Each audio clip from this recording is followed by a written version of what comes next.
যেদিন আমার বিয়ে হয় ওই দিন রাতেই আমি ওনাকে বলে দিই যে আমি অন্য কাউকে ভালোবাসি। উনি চুপ করে সোফায় বসে পড়েছিল। একটি বারও এসে বিছানায় আমার পাশে বসেনি। একবার জিজ্ঞেসও করেনি, তবে কেন তার ঘরের বউ হয়ে আসলাম। আমি আবার বলেছিলাম ঘুমের মাঝেও আমাকে টাচ করার চেষ্টা করবেন না। উনি মনে হয় কথাটিতে রেগে যান। উঠে এসে আমার সামনে দাঁড়ান, ওনার চোখগুলো লাল হয়ে আছে। আমি ভয় পেয়ে যাই। হঠাৎ উনি বিছানায় হাঁটু গেড়ে বসে বলতে শুরু করে, ওই আপনি কি মনে করেছেন আমাকে? আমাকে কি মাতাল অভদ্র মনে হয়? ঘুমের মাঝেও যেন আপনাকে না স্পর্শ করি, এর মানে কি? আমি কি হিংস্র পশু যে রাতের আধারে আপনার উপরে ঝাঁপিয়ে পড়ব? তারপর আরও কিছু কথা শুনিয়ে দিয়ে নিজের চোখ মুছতে মুছতে ঘর থেকেই বের হয়ে যায়।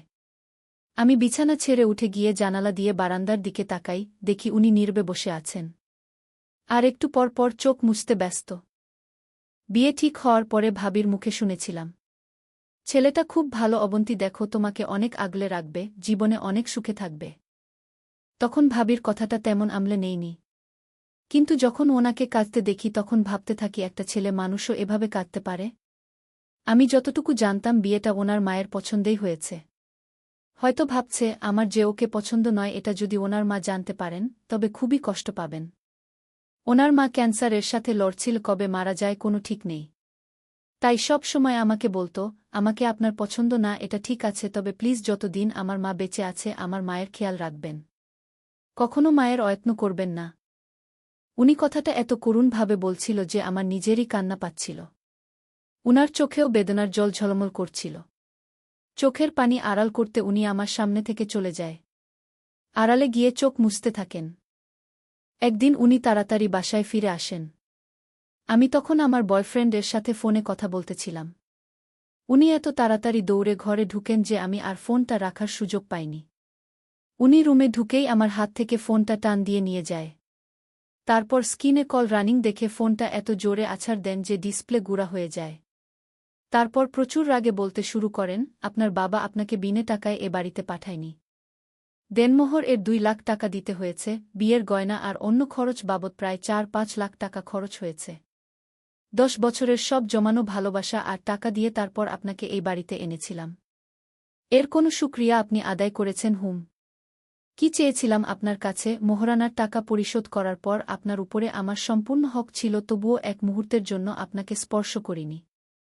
বিয়ে করে আনার পর এ বাড়ির ছোট বড় কাজগুলো করাও আপনার দায়িত্ব ছিল, কিন্তু তাও কোনো দিন আপনাকে কিছু বলিনি। শুধু বলেছিলাম মাকে একটু দেখে রাখবেন। আর মা 1 ঘন্টা আগে তার খারাপ লাগার কথা বলেছে আমাকে ফোন দিয়ে। আমি অফিস থেকে চলে আসছি, আর আপনি একটু পাশের রুমে গিয়েও দেখতে পারেননি আমার মা কেমন আছে। আর দেখতেও হবে না আপনাকে। দেনমোহর এর অর্ধেক টাকা ফিরিয়ে দিয়ে চলে যাবেন এখান থেকে, আপনাকে আমার প্রয়োজন নেই। তারপর উনি হনহন করে চলে যায়। আমি কখনো এত কষ্ট পাইনি ওনার কথায় যতটা কষ্ট পাই। আসলেই তো এই বাড়িতে আমার হাজারটা দায়িত্ব, আর আমি কিনা ওনার একটা আবদার পূরণ করতে পারলাম না। আর কি যেন বলেছিল 10টা বছরের জমানো ভালোবাসা। মানে কি আসলে?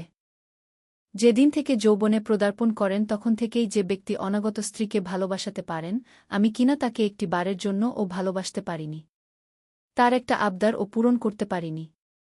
ধপাস করে ফ্লোরে বসে পড়ি, আমার চোখ দিয়ে তখন অবিরাম পানি ঝরছিল। সেই প্রথম আমি মন ভরে কান্না করি।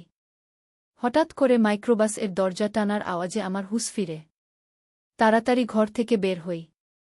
দেখি উঠানে একটা মাইক্রোবাস দাঁড়িয়ে আছে।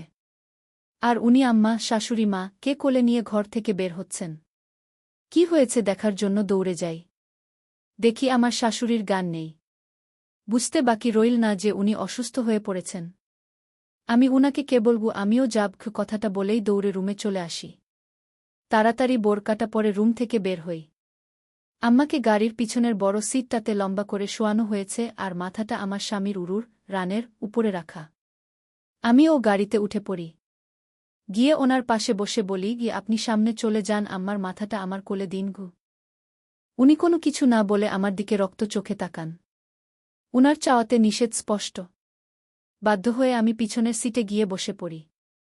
আম্মাকে হাসপাতালের জরুরি বিভাগে ঢুকানো হয়। আর উনি পুরো বারান্দা জুড়ে পায়চারি করছেন। আমি বসে থাকতে পারছি না, কেননা উনি হাঁটতেছেন। এই অবস্থায় যদি আমি বসে বসে আরাম করি তবে উনি হয়তো আবারও কষ্ট পাবেন। আমি এগিয়ে গিয়ে উনাকে বসতে বলি। এতে উনি বড় বড় চোখ করে আমার দিকে তাকান। আমি ভয়ে আর কিছুই বলিনি। দেয়ালে ঠেস দিয়ে দাঁড়িয়ে থাকি। উনি কিছুক্ষণ পরে লোহার লম্বা চেয়ারটাতে গিয়ে বসেন। আমিও ওনার পাশে গিয়ে বসি। হাতটা এগিয়ে ওনার কাঁধে রাখতে মন চাইছে, কিন্তু ভয়ে এগোতে পারছিলাম না। মন চাইছিল ওনার বুকে মাথা রেখে কতক্ষণ কান্না করি, হয়তো উনি এতে কিছুটা ভরসা পাবেন আর আমারও একটু ভালো লাগবে। কিন্তু অতটা সাহস আমার তখন নেই। তবুও কাচুমাচু করে ওনার পাশের চেয়ারটাতে গিয়ে বসি। মনে মনে ভাবতে থাকি, আমার এহেন কৃতকর্মের জন্য ক্ষমা চাওয়া অনেক জরুরি। কিন্তু হাসপাতালে তো আর পায়ে ধরে মাফ চাওয়া যায় না। আর স্বামীর কাছে স্ত্রী ক্ষমা চাইতে হলে পায়েও ধরতে হয় না। আলতো করে হাতটা ধরে দুফোঁটা চোখের জল ফেলাই যথেষ্ট। অথবা ছোট্ট বিড়াল ছানার মতো করে স্বামীর বুকে মুখ লুকিয়ে নিলেই হয়। হয়তো প্রথমে স্বামী স্ত্রীর দিকে একটু গরম নজরে তাকাবে। তবে তখন স্বামীর চোখের দিকে অসহায়ের মতো তাকালেই হয়ে যায়। একটা লম্বা সময় নিতে কোনো মেয়ে যদি তার প্রিয় মানুষটার চোখের দিকে তাকিয়ে থাকে, তবে সেই ছেলেটা যত রাগী হোক না কেন সে অবশ্যই গলে যাবে। অতঃপর শক্ত করে জড়িয়ে বুকের সাথে মিলিয়ে গেলেই সব শেষ। কিন্তু আমার ক্ষেত্রে মোটেই এমন সুযোগ ছিল না।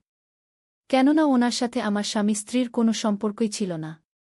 কোনোদিন একটু সময় নিয়ে ওনার সাথে কথাও বলিনি। তবে ভাবলাম একটু চেষ্টা করতে ক্ষতি কি। ওনার ডান হাতটা টেনে আমার দুই হাতের মধ্যে নিলাম। উনি কিছুই বললেন না। এক দৃষ্টিতে অন্যদিকে তাকিয়ে আছে। আমি বুঝতে পারি চিন্তায় উনি এই বিষয়টি খেয়াল পর্যন্ত করেননি। আমি ওনার দৃষ্টি আমার দিকে ফেরাতে চেষ্টা করলাম।